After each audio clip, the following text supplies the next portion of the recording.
Hello and welcome to कहानियों का पिटारा bye Anju में। फ्रेंड्स, आज प्रस्तुत है मुंशी प्रेमचंद जी की कालजयी रचना नमक का दरोगा। तो चलिए शुरू करते हैं। जब नमक का नया विभाग बना और ईश्वर प्रदत्त वस्तु के व्यवहार करने का निषेध हो गया तो लोग चोरी छिपे इसका व्यापार करने लगे। अनेक प्रकार के छल प्रपंचों का सूत्रपात हुआ। कोई घूस से काम निकालता था, कोई चालाकी से। अधिकारियों के पौबारा थे। पटवारीगिरी का सर्वसम्मानित पद छोड़ छोड़ कर लोग इस विभाग की बरकंदाजी करते थे। इसके दरोगा पद के लिए तो वकीलों का भी जी ललचाता था। यह वह समय था जब अंग्रेजी शिक्षा और ईसाई मत को लोग एक ही वस्तु समझते थे। फारसी का प्राबल्य था। प्रेम की कथाएं और श्रृंगार रस के काव्य पढ़कर फारसीदा लोग सर्वोच्च पदों पर नियुक्त हो जाया करते थे। मुंशी वंशीधर भी जुलेखा की विरह कथा समाप्त करके सीरी और फरहाद के प्रेम वृतांत को, नल और नील की लड़ाई और अमेरिका के आविष्कार से अधिक महत्व की बातें समझते हुए रोजगार की खोज में निकले। उनके पिता एक अनुभवी पुरुष थे। समझाने लगे, बेटा, घर की दुर्दशा देख रहे हो, ऋण के बोझ से दबे हुए हैं। लड़कियां हैं, वे घास फूस की तरह बढ़ती चली जाती हैं। मैं कगारे पर का वृक्ष हो रहा हूं, न मालूम कब गिर पड़ूं। अब तुम ही घर के मालिक मुख्तार हो। नौकरी में ओहदे की ओर ध्यान मत देना, यह पीर का मज़ार है। निगाह चढ़ावे और चादर पर रखनी चाहिए। ऐसा काम ढूंढना जहां ऊपरी आय हो। मासिक वेतन तो पूर्णमासी का चांद है जो एक दिन दिखाई देता है और घटते घटते लुप्त हो जाता है। ऊपरी आय बहता हुआ स्रोत है जिससे सदैव प्यास बुझती है। वेतन मनुष्य देता है, इसी से उसमें वृद्धि नहीं होती। ऊपरी आमदनी ईश्वर देता है, इसी से उसकी बरकत होती है। तुम स्वयं विद्वान हो, तुम्हें क्या समझाऊं। इस विषय में विवेक की बड़ी आवश्यकता है। मनुष्य को देखो, उसकी आवश्यकता को देखो और अवसर को देखो। उसके उपरांत जो उचित समझो करो। गरज वाले आदमी के साथ कठोरता करने में लाभ ही लाभ है, लेकिन बेगरज को दांव पर जाना जरा कठिन है। इन बातों को निगाह में बांध लो, यह मेरी जन्म भर की कमाई है। इस उपदेश के बाद पिताजी ने आशीर्वाद दिया। वंशीधर आज्ञाकारी पुत्र थे। ये बातें ध्यान से सुनी और तब घर से चल खड़े हुए। इस विस्तृत संसार में उनके लिए धैर्य अपना मित्र, बुद्धि अपनी पथ प्रदर्शक और आत्मावलंबन ही अपना सहायक था। लेकिन अच्छे शकुन से चले थे। जाते ही जाते नमक विभाग के दरोगा पद पर प्रतिष्ठित हो गए। वेतन अच्छा और ऊपरी आय का तो ठिकाना ही न था। वृद्ध मुंशी जी को सुख संवाद मिला तो फूले न समाये। महाजन कुछ नरम पड़े। तलवार की अशालता लहलहाई। पड़ोसियों के हृदय में शूल उठने लगे। जाड़े के दिन थे और रात का समय। नमक के सिपाही चौकीदार नशे में मस्त थे। मुंशी वंशीधर को यहाँ आए अभी 6 महीनों से अधिक न हुए थे, लेकिन इस थोड़े से समय में ही उन्होंने अपनी कार्यकुशलता और उत्तम आचार से अफसरों को मोहित कर लिया था। अफसर लोग उन पर बहुत विश्वास करने लगे। नमक के दफ्तर से 1 मील पूर्व की ओर जमुना बहती थी। उस पर नावों का एक पुल बना हुआ था। दरोगा जी किवाड़ बंद किए मीठी नींद सो रहे थे। अचानक उनकी नींद खुली तो नदी के प्रवाह की जगह गाड़ियों की गड़गड़ाहट तथा मल्लाहों का कोलाहल सुनाई दिया। उठ बैठे। इतनी रात गए गाड़ियां क्यों नदी के पार जाती हैं? अवश्य कुछ न कुछ गोलमाल है। तर्क ने भ्रम को पुष्ट कर दिया। वर्दी पहनी, तमंचा जेब में रखा और बात की बात में घोड़ा बढ़ाए हुए पुल पर आ पहुंचे। गाड़ियों की एक लंबी कतार पुल के पार जाती देखी। डांट कर पूछा, किसकी गाड़ियां हैं? थोड़ी देर तक सन्नाटा रहा। आदमियों में कुछ कानाफूसी हुई। तब आगे वाले ने कहा, पंडित अलोपी दीन की हैं। कौन पंडित अलोपी दीन? दातागंज के। मुंशी वंशीधर चौंके। पंडित अलोपी दीन इस इलाके के सबसे प्रतिष्ठित जमींदार थे। लाखों रुपए का लेन देन करते थे। इधर छोटे से बड़े कौन ऐसे थे जो उनके ऋणी न हों। व्यापार भी बड़ा लंबा चौड़ा था। बड़े चलते पुरजे आदमी थे। अंग्रेज अफसर उनके इलाके में शिकार खेलने आते और उनके मेहमान होते। 12 मास सदाव्रत चलता था। मुंशी ने पूछा, गाड़ियां कहाँ जाएंगी? उत्तर मिला, कानपुर। लेकिन इस प्रश्न पर कि इनमें क्या है, सन्नाटा छा गया। दरोगा साहब का संदेह और भी बढ़ा। कुछ देर तक उत्तर की बाट देखकर वह जोर से बोले, क्या तुम सब गूंगे हो गए हो? हम पूछते हैं इनमें क्या लदा है। जब इस बार भी कोई उत्तर न मिला तो उन्होंने घोड़े को एक गाड़ी से मिलाकर बोरे को टटोला। भ्रम दूर हो गया। यह नमक के डेले थे। पंडित अलोपी दीन अपने सजीले रथ पर सवार कुछ सोते कुछ जागते चले आते थे। अचानक कई गाड़ीवानों ने घबराए हुए आकर जगाया और बोले, महाराज, दरोगा ने गाड़ियां रोक दी हैं और घाट पर खड़े आपको बुलाते हैं। पंडित अलोपी दीन का लक्ष्मी जी पर अखंड विश्वास था। वह कहा करते थे कि संसार का तो कहना ही क्या, स्वर्ग में भी लक्ष्मी का ही राज्य है। उनका यह कहना यथार्थ ही था। न्याय और नीति सब लक्ष्मी के ही खिलौने हैं। इन्हें वह जैसा चाहती हैं नचाती हैं। लेटे लेटे ही गर्व से बोलो, चलो हम आते हैं। यह कहकर पंडित जी ने बड़ी निश्चिंतता से पान के बीड़े लगाकर खाए। फिर लिहाफ ओढ़े हुए दरोगा के पास आकर बोले, बाबूजी, आशीर्वाद। कहिए, हमसे ऐसा कौन सा अपराध हुआ कि गाड़ियां रोक दी गईं? हम ब्राह्मणों पर तो आपकी कृपा दृष्टि रहना चाहिए। वंशीधर रुखाई से बोले, सरकारी हुक्म।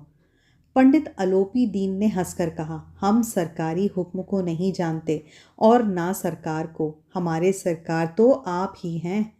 हमारा और आपका तो घर का मामला है। हम कभी आपसे बाहर हो सकते हैं? आपने व्यर्थ का कष्ट उठाया।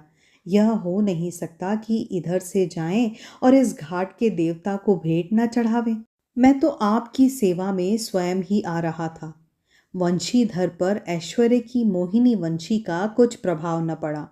ईमानदारी की नई उमंग थी।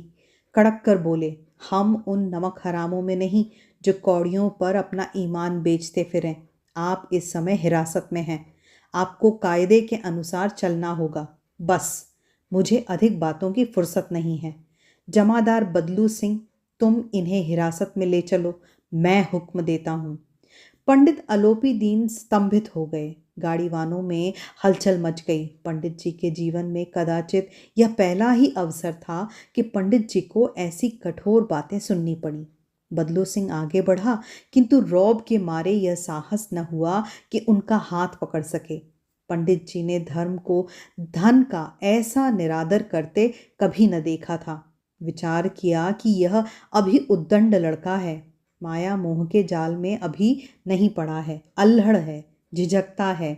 बहुत दीन भाव से बोले, बाबू साहब, ऐसा न कीजिए, हम मिट जाएंगे, इज्जत धूल में मिल जाएगी। हमारा अपमान करने से आपके हाथ क्या आएगा? हम किसी तरह आपसे बाहर थोड़े ही हैं। वंशीधर ने कठोर स्वर में कहा, हम ऐसी बातें नहीं सुनना चाहते।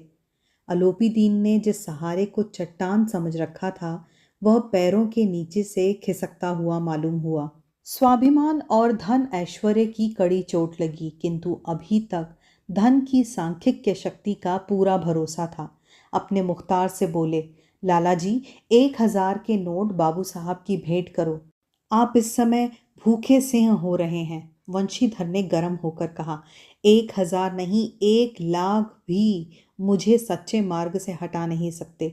धर्म की इस बुद्धिहीन दृढ़ता और देव दुर्लभ त्याग पर मन बहुत झंझलाया। अब दोनों शक्तियों में संग्राम होने लगा। धन ने उछल उछल कर आक्रमण करने शुरू किए। 1 से 5, 5 से 10, 10 से 15, 15 से 20,000 तक नौबत पहुंची, किंतु धर्म अलौकिक वीरता के साथ बहुसंख्यक सेना के सम्मुख अकेला पर्वत की भांति अटल अविचल खड़ा था। अलोपी दीन निराश होकर बोले, अब इससे अधिक मेरा साहस नहीं, आगे आपको अधिकार है। वंशीधर ने अपने जमादार को ललकारा।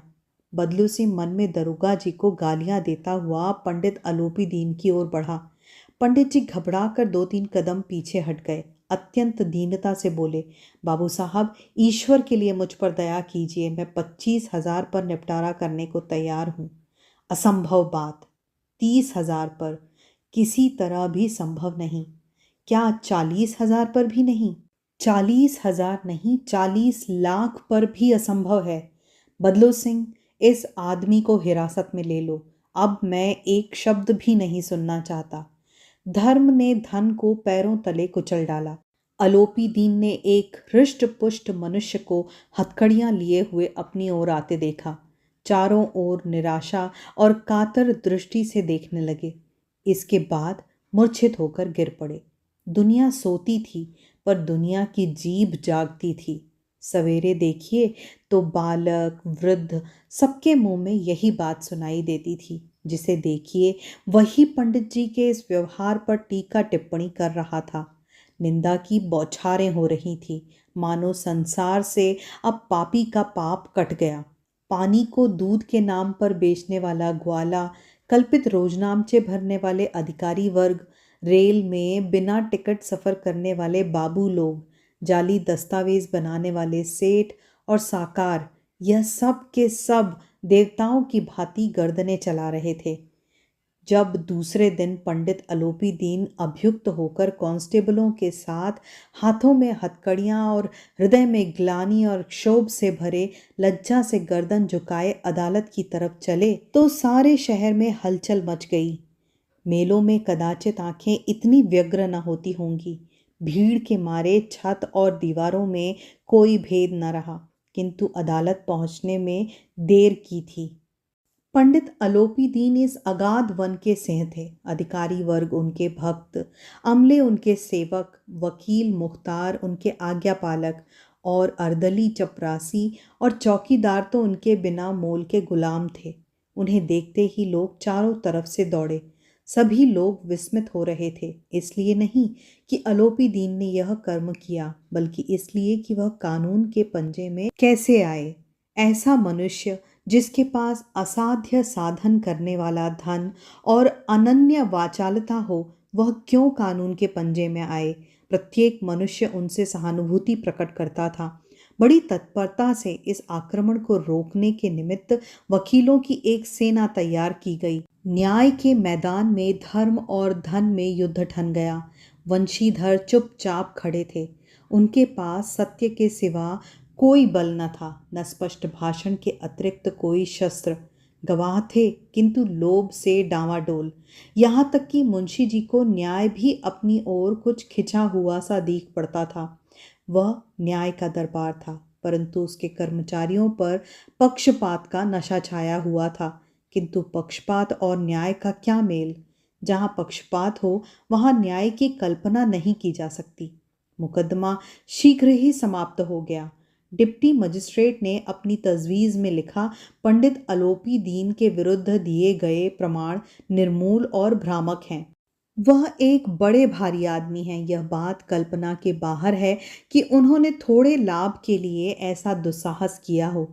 यद्यपि नमक के दरोगा मुंशी वंशीधर का अधिक दोष नहीं है, लेकिन यह बड़े खेद की बात है कि उसकी उद्दंडता और विचारहीनता के कारण एक भले मानुस को कष्ट झेलना पड़ा। हम प्रसन्न हैं कि वह अपने काम में सजग और सचेत रहता है, किंतु नमक के मुकदमे की बढ़ी हुई नमक से हलाली ने उसके विवेक और बुद्धि को भ्रष्ट कर दिया। भविष्य में उसे होशियार रहना चाहिए। वकीलों ने यह फैसला सुना और उछल पड़े।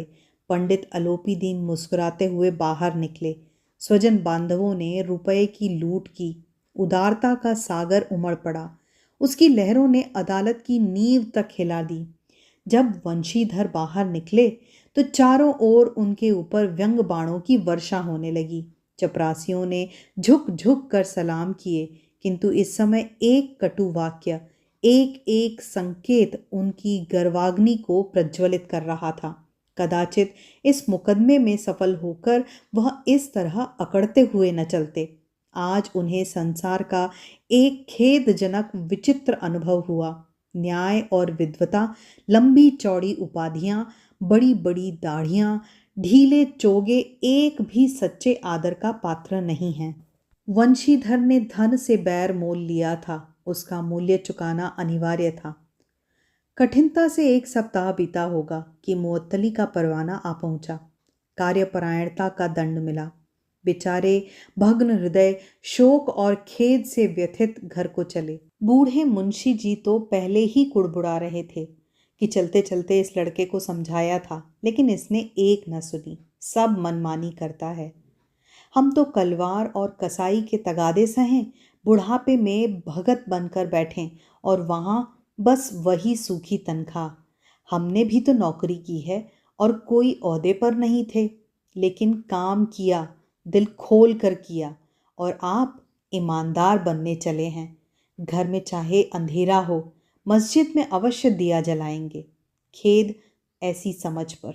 पढ़ना लिखना सब अकारत गया। इसके थोड़े ही दिन बाद जब मुंशी वंशीधर इस दुरावस्था में घर पहुंचे और बूढ़े पिताजी ने समाचार सुना तो सिर पीट लिया। बोले, जी चाहता है कि तुम्हारा और अपना सिर फोड़ लूं। बहुत देर तक पछता पछता कर हाथ मलते रहे। क्रोध में कुछ कठोर बातें भी कहीं, और यदि वंशीधर वहां से टल न जाता तो अवश्य ही यह क्रोध विकट रूप धारण करता। वृद्ध माता को भी दुख हुआ। जगन्नाथ और रामेश्वर यात्रा की कामनाएं मिट्टी में मिल गईं। पत्नी ने कई दिनों तक सीधे मुंह बात नहीं की। इसी प्रकार एक सप्ताह बीत गया। संध्या का समय था। बूढ़े मुंशी जी बैठे बैठे राम नाम की माला जप रहे थे। इसी समय उनके द्वार पर सजा हुआ रथ आकर रुका। हरे और गुलाबी पर्दे, पछहिए बैलों की जोड़ी, उनकी गर्दन में नीले धागे, सींग पीतल से जड़े हुए, कई नौकर लाठियां कांधे पर रखे साथ थे। मुंशी जी अगवानी को दौड़े तो देखा पंडित अलोपी दीन हैं। झुक कर दंडवत की और लल्लो चप्पो की बातें करने लगे। हमारा भाग्य उदय हुआ है जो आपके चरण इस द्वार पर आए। आप हमारे पूज्य देवता हैं, आपको कौन सा मुंह दिखावें। मुंह में तो कालिख लगी हुई है, किंतु क्या करें, लड़का अभागा कपूत है, नहीं तो आपसे क्या मुंह छिपाना पड़ता। ईश्वर निसंतान रखे पर ऐसी संतान न दे।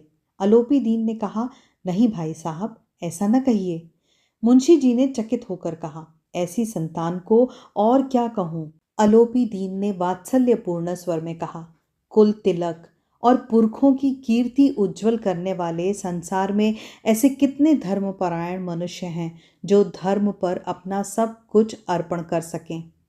पंडित अलोपी दीन ने वंशीधर से कहा, दरोगा जी, इसे खुशामद न समझिए। खुशामद करने के लिए मुझे इतना कष्ट उठाने की ज़रूरत न थी। उस रात को आपने अपने अधिकार बल से अपनी हिरासत में लिया था, किंतु आज मैं स्वेच्छा से आपकी हिरासत में आया हूँ। मैंने हजारों रईस और अमीर देखे, हजारों उच्च पदाधिकारियों से काम पड़ा, किंतु परास्त किया तो आपने। मैंने सबको अपना और अपने धन का गुलाम बनाकर छोड़ दिया। मुझे आज्ञा दीजिए कि मैं आपसे कुछ विनय करूं। वंशीधर ने अलोपी दीन को आते देखा तो उठकर सत्कार किया, किंतु स्वाभिमान सहित। समझ गए कि यह महाशय मुझे लज्जित करने और जलाने आए हैं। क्षमा प्रार्थना की चेष्टा नहीं की, वरन उन्हें अपने पिता की यह ठकुर सुहाती की बात असह्य प्रतीत हुई। पर पंडित जी की बातें सुनी तो मन की मैल मिट गई। पंडित जी की ओर उड़ती हुई दृष्टि से देखा, सद्भाव झलक रहा था। गर्व ने अब लज्जा के सामने सिर झुका दिया। शर्माते हुए बोले, आपकी यह उदारता है जो ऐसा कहते हैं। मुझसे जो कुछ अविनय हुई उसे क्षमा कीजिए। मैं धर्म की बेड़ी में जकड़ा हुआ था, नहीं तो वैसे मैं आपका दास हूँ। जो आज्ञा होगी वह मेरे सिर माथे पर। अलोपी दीन ने विनीत भाव से कहा, नदी तट पर आपने मेरी प्रार्थना नहीं स्वीकार की थी, किंतु आज स्वीकार करनी पड़ेगी। वंशीधर बोले, मैं किस योग्य हूँ, किंतु जो कुछ सेवा मुझसे हो सकती है उसमें त्रुटि न होगी। आलोपी दीन ने एक स्टाम्प लगा हुआ पत्र निकाला और उसे वंशीधर के सामने रखकर बोले, इस पद को स्वीकार कीजिए और अपने हस्ताक्षर कर दीजिए। मैं ब्राह्मण हूँ, जब तक यह सवाल पूरा न कीजिएगा आपके द्वार से न हटूंगा। मुंशी वंशीधर ने उस कागज को पढ़ा तो कृतज्ञता से आंखों में आंसू भर आए। पंडित आलोपी दीन ने उनको अपनी सारी जायदाद का स्थायी मैनेजर नियत किया था। 6,000 वार्षिक वेतन के अतिरिक्त रोजाना खर्च अलग, सवारी के लिए घोड़ा, रहने को बंगला, नौकर चाकर मुफ्त। कंपित स्वर में बोले, पंडित जी, मुझ में इतनी सामर्थ्य नहीं है कि आपकी उदारता की प्रशंसा कर सकूं, किंतु ऐसे उच्च पद के योग्य नहीं हूं। आलोपी दीन हंसकर बोले, मुझे इस समय एक अयोग्य मनुष्य की ही जरूरत है। वंशीधर ने गंभीर भाव से कहा, यूं मैं आपका दास हूं। आप जैसे कीर्तिवान सज्जन पुरुष की सेवा करना मेरे लिए सौभाग्य की बात है, किंतु मुझ में न विद्या है न बुद्धि, न वह स्वभाव जो इन त्रुटियों की पूर्ति कर देता। ऐसे महान कार्य के लिए एक बड़े मर्मज्ञ अनुभवी मनुष्य की जरूरत है।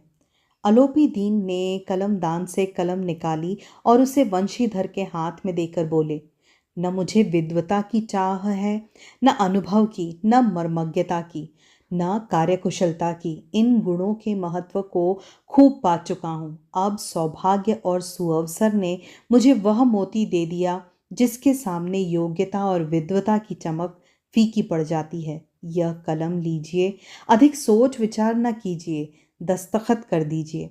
परमात्मा से यही प्रार्थना है कि वह आपको सदैव वही नदी किनारे वाला बेमुरव्वत, उद्दंड, कठोर परंतु धर्मनिष्ठ दरोगा बनाए रखे। वंशीधर की आंखें डबडबा आईं। हृदय के संकुचित पात्र में इतना एहसान न समा सका। एक बार फिर पंडित जी की ओर भक्ति और श्रद्धा की दृष्टि से देखा और कांपते हुए हाथ से मैनेजरी के कागज पर हस्ताक्षर कर दिए। आलोपी दीन ने प्रफुल्लित होकर उन्हें गले लगा लिया।